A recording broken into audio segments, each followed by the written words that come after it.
Imaginaction podcast. Imagination. Creando comunità trasformative per il futuro. Social arts across borders. Welcome to Imaginaction podcast. In this episode, I'm speaking with Charlie Kesem about stories, community, and the social arts facilitator path. Enjoy.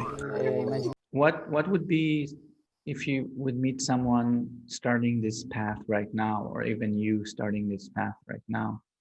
What would be your advice? Or Actually, I've noticed with every question that you've asked, there've been things that pop out straight away. So I'm just going to go with what pops out, even if I'm not sure it's the right answer, which is exactly the point. Exactly the point, actually, with this question. Like, there's not a right answer. What popped out is find your voice, find your individual voice. Because I feel it's actually been on my mind a lot lately. There's a lot of suffering in the world.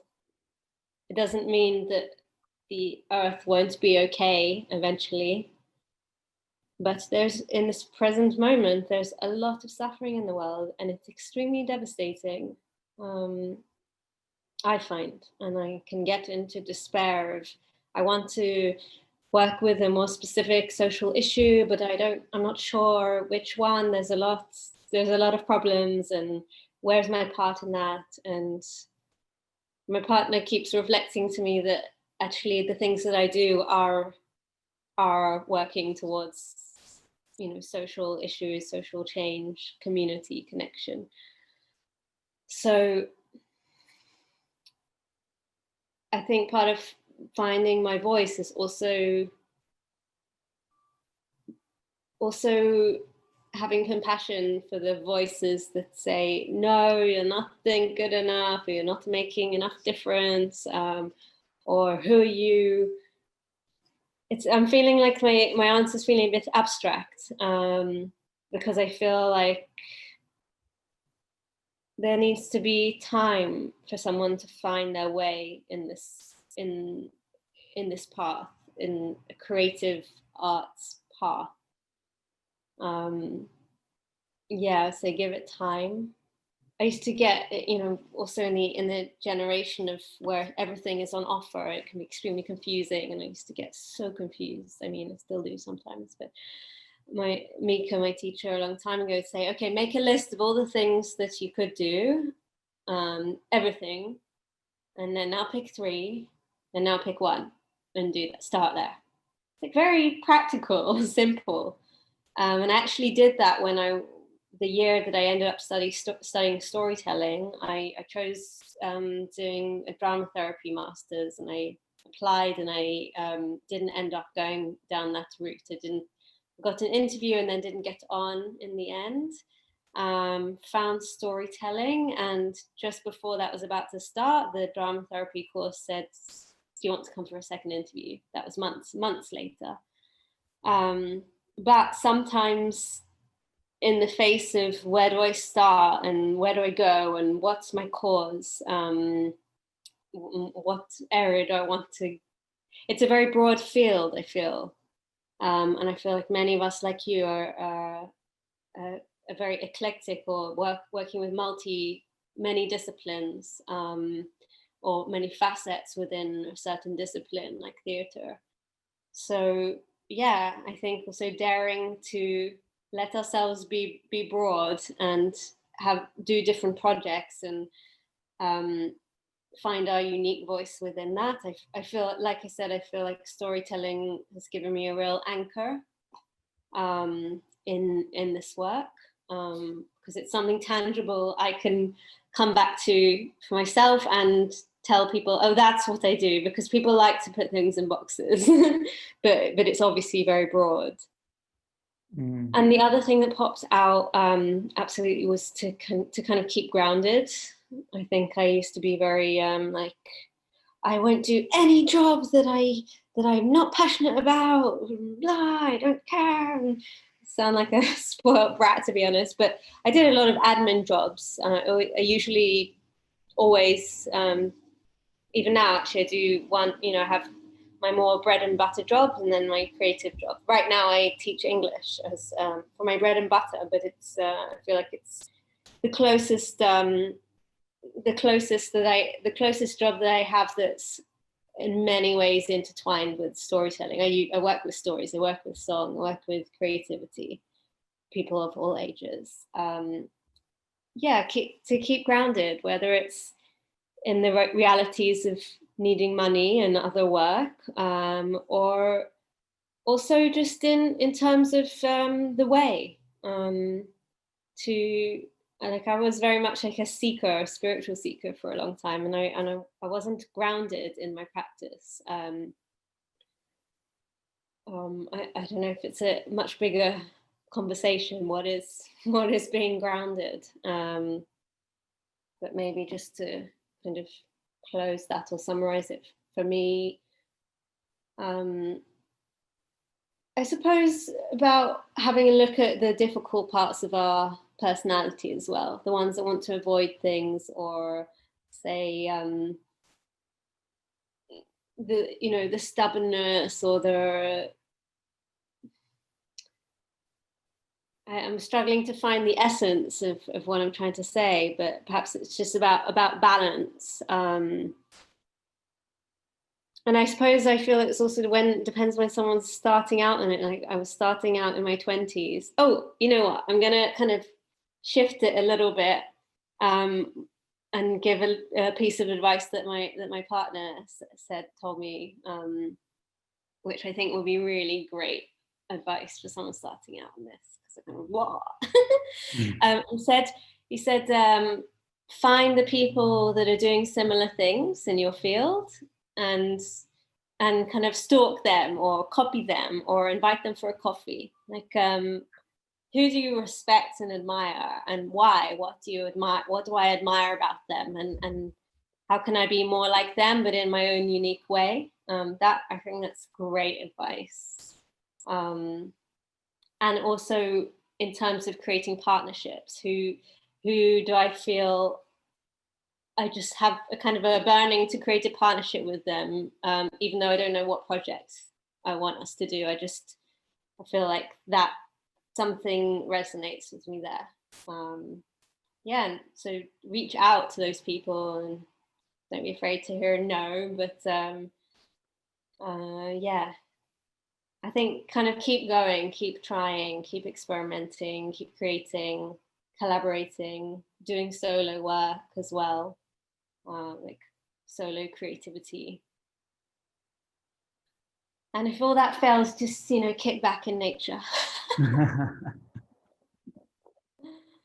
Yeah, that's great. Yeah, it echoes something from my last interview, which Yuan said about. Also, it was also part of his advice. Maybe he's similar to your partner, but in the sense of find someone that you like, and start by copying and then finding your own way, and it's a very human thing. So the next question is about, and I guess you said a little bit about it, but maybe we can expand about, like, what are you busy with right now? What keeps you busy right now? It's a nice question. I'm a fan of the questions so far. What am I busy with? So my main project for this year is called Shminiya, and it means octet in Hebrew, I believe, right? I don't know what octet means, like, but it Like, comes from the. Shliya would be a threesome, and a reviyah for Yes, like eight. A group of eight. Yes. Yeah, a group of eight. So in pagan or ancient Celtic or even Jewish tradition, to an extent Jewish tradition, we find 8 holidays, or I like to call them transitions in the year. So we've got the winter solstice, summer solstice, the 2 equinoxes, and which are called the sun festivals, and the other 4, the fire festivals, which are Day of the Dead, or Sawain. I always get confused with the pronunciation. There's 8 that are roughly about 6-ish weeks apart. And also the reason for a little bit fear of coming across is don't know what I'm talking about. Like, I'll say I don't, but what I do know is that these are kind of windows or doorways or transitions that in essence are universal, changes of season, gateways of time, marking the turn of the year in, year out. And in many traditions, there are times to come together in community, share stories, share food, songs, whatever. So I've been busying myself researching each one, and having very small gatherings, as is allowed. And I'm actually just looking at, just trying to show you. Wait. I made these, the Mexican style Day of the Dead kind of banners, enjoying the crafting element of it. Embroidery was another of my lockdown projects, something that I wanted to learn for a long time. So I feel very much busying myself with that, especially as it's the first year I'm going deep into it. So the research is taking a long time. I'm making a little geeky booklet, takes time. Working in the garden. I teach English privately, and I'm really enjoying that, because what I enjoy about that most actually is I work with a 4-year-old and then a 23-year-old and then a 7-year-old, and like a mixture of ages. I love that.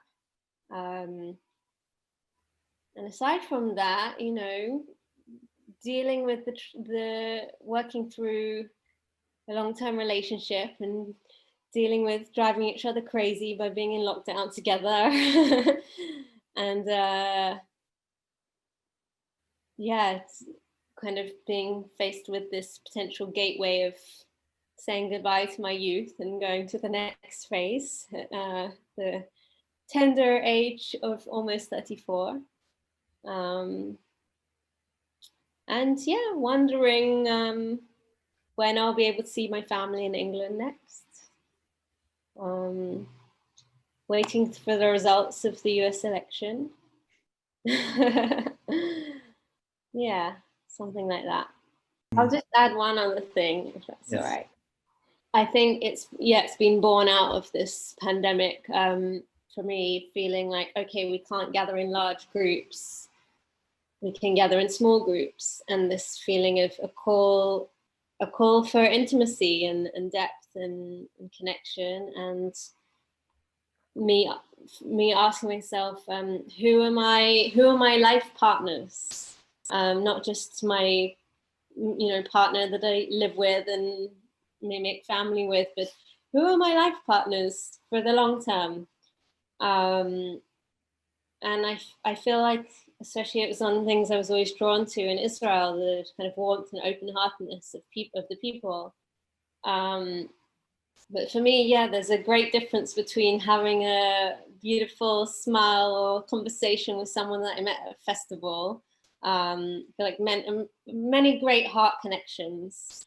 But for me, I'm like, the difference between a heart connection, soul connection that's beyond words, and someone that's a life partner is it's each of us investing in each other, time, energy, support, like keeping it grounded also. And it's not always about the frequency of meeting or being in touch, but that continual watering of the friendship. And it's emerged in these times for me is very important.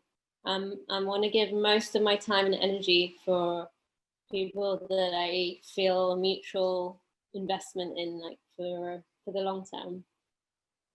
And everything changes and can't control it.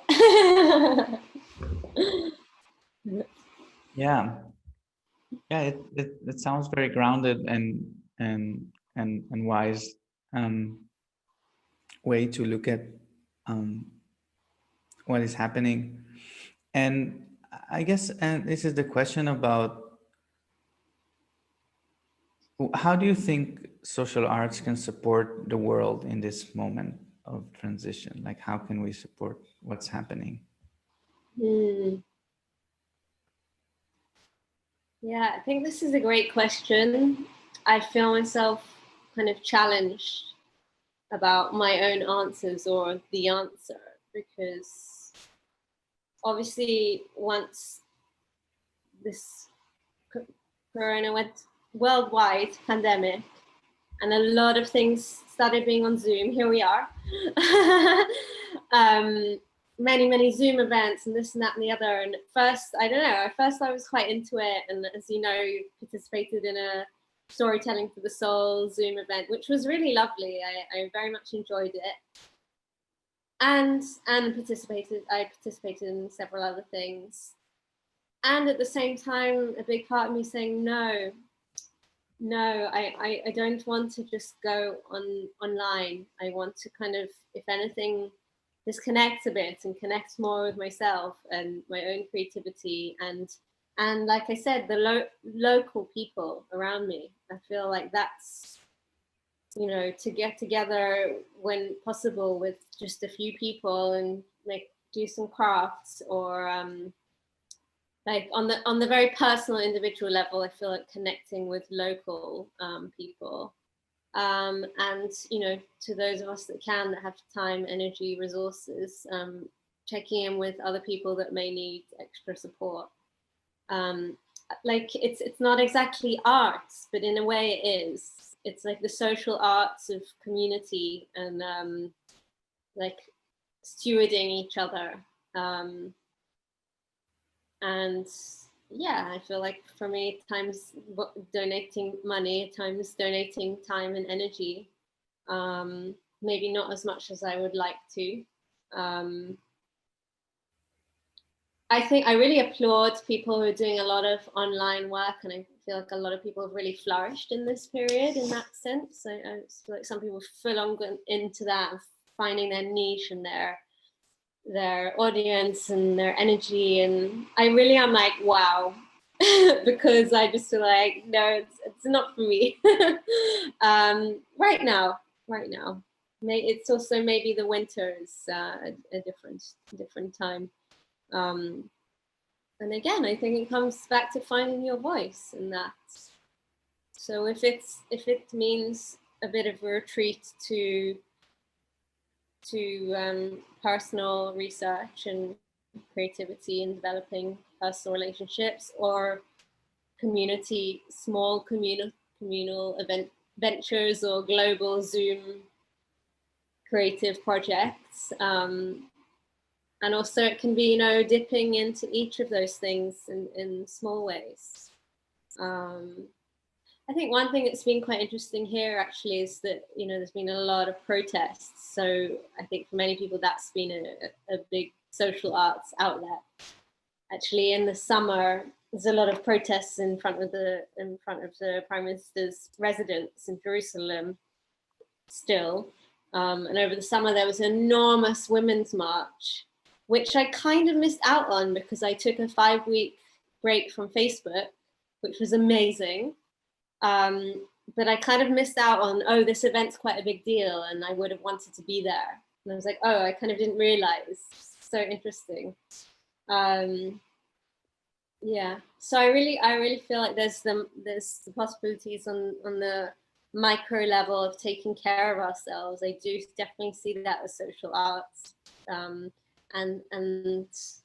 kind of the taking care of my family and my wider circle and sort of inner community, and then the wider circle, and then does anyone else need help, or all within what we feel able to give and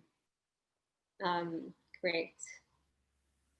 Yeah, I like it, this kind of bringing social arts as something much more simpler and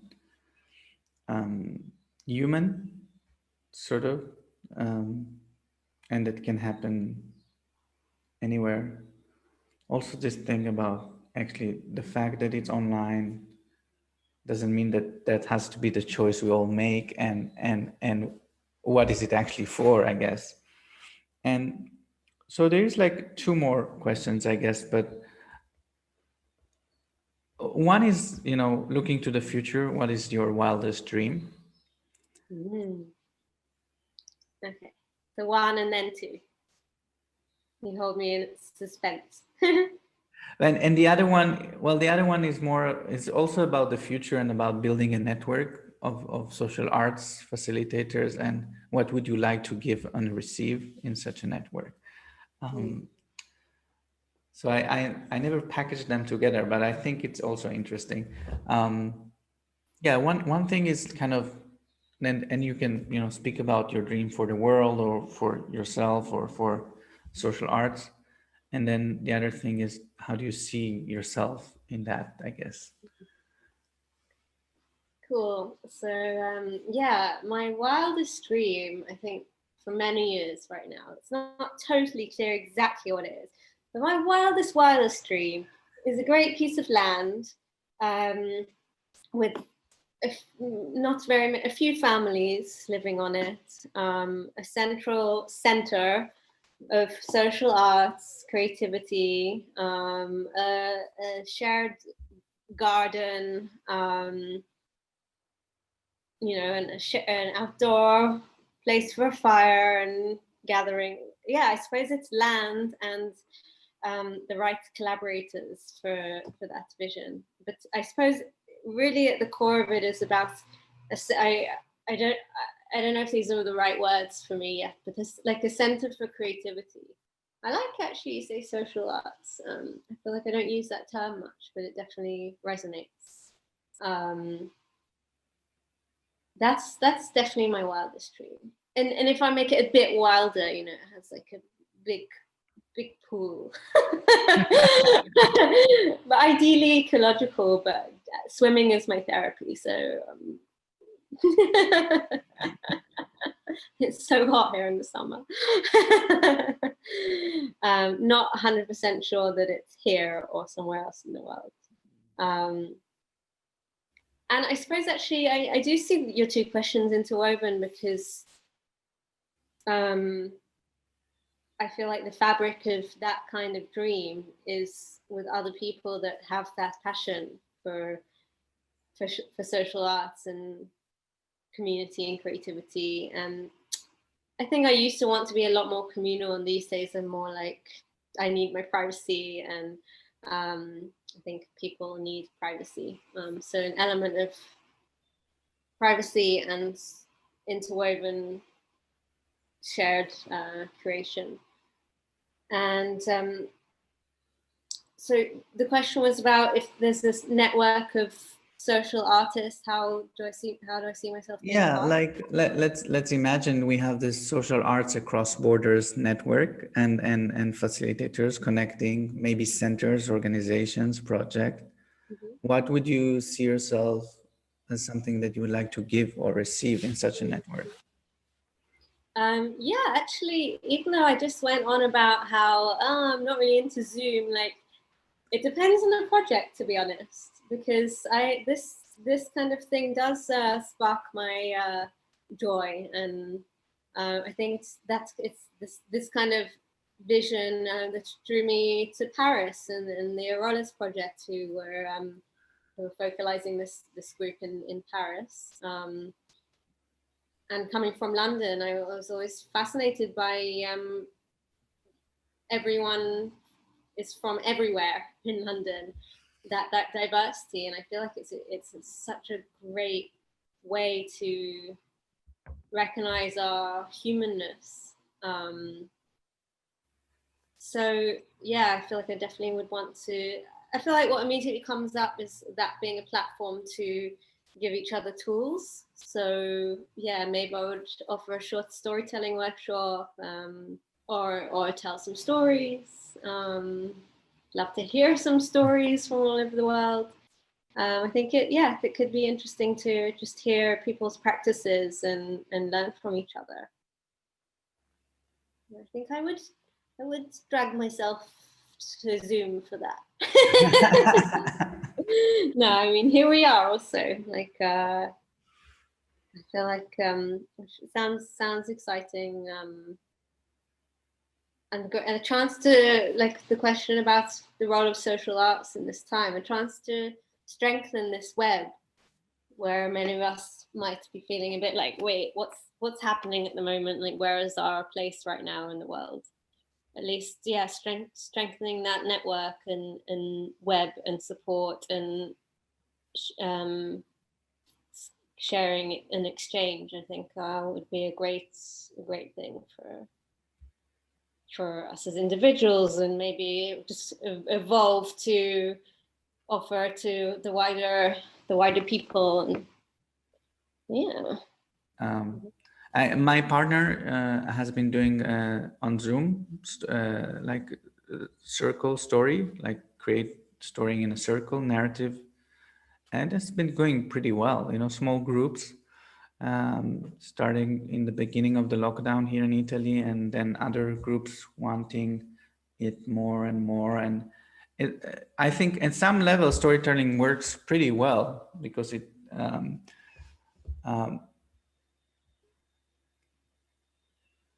yeah.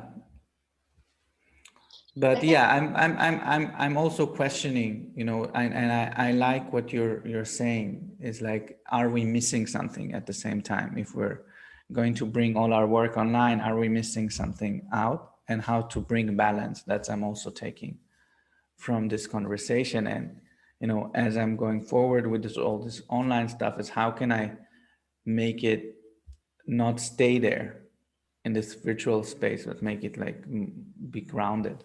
Mm-hmm.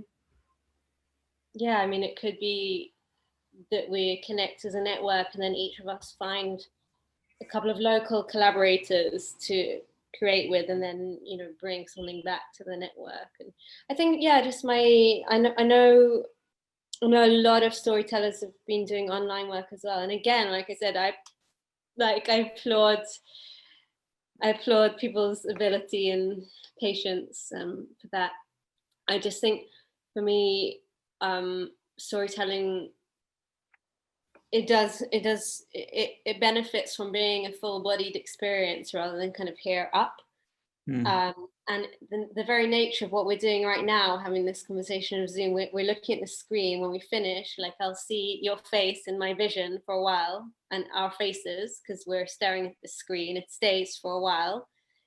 Like, we're meeting kind of in, you could say, maybe it's too lofty, but in this like spiritual realm through wires and waves, and like, you're not sitting right here and we're responding to each other's presence. We're kind of going into like an astral realm, kind of. So in essence, it's kind of out of body. But then, like, I was very touched by the where I contributed some poetry, and you had lots of movers. I feel like that's a great example of transcending the challenge of Zoom going to the astral and bring it back to the body and bring it back to the creativity. It's like, yes, the camera's on, but so is the music, and here I am.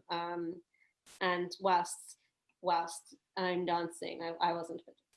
Whilst I'm dancing, there are other people moving, and we are here in the body as well. So yeah, I think it's a personal challenge for me, but it's there to be worked with, and this is the reality we're in right now. Yeah, thank you so much, Kesem, for this conversation, and yeah, looking forward to see the next chapter. Maybe I haven't, like, where can people find you and your work? So I've got a website, which I feel is a little bit like my portfolio, which is kesemcollective.com, KESEM collective.com. And can also find on my Facebook page, which is not hugely active, but usually has the key things like events and occasional posts, Kesem Storytelling Collective. Yeah. An occasional mailing list. Like as you probably gathered from before, I'm not too hot on the digital stuff, but I feel like it's up to date. I keep it up to date nonetheless. Yeah, thank you so much. It's been really kind of igniting a lot of curiosity. I'm very curious about the other people you've been interviewing and curious to see how this unfolds. And I feel like really appreciating also our continual thread of connection. Like I said before, that's not necessarily about how often we speak or meet, but it feels continuous. So that's great. Crediamo che l'immaginazione. Building transformative communities for future. Nosotros creemos que la imaginación es el derecho universal. Podcast Imaginaction. I'd like to see the way that how we as activists, artists, creators, curators, whatever we do that brings art and value and peace and awareness, how we can bring something different. And that's what I'm talking about, you know, at these big policy kind of meetings which we're excluded from. Is there a way to, you know, for people to be more creative within those kind of areas of policy and yeah, just that's what I would love to, that's the vision, is to see this embedded into the fabric of everyday life. We believe imagination is our universal right and regeneration is our collective responsibility. If you like the podcast, like, share, and subscribe to the YouTube channel. Support me in making the podcast on Ko-fi/Imaginaction. Subscribe to the podcast on Spotify, Google Podcast, and Apple Podcast. And stay tuned for the next episode.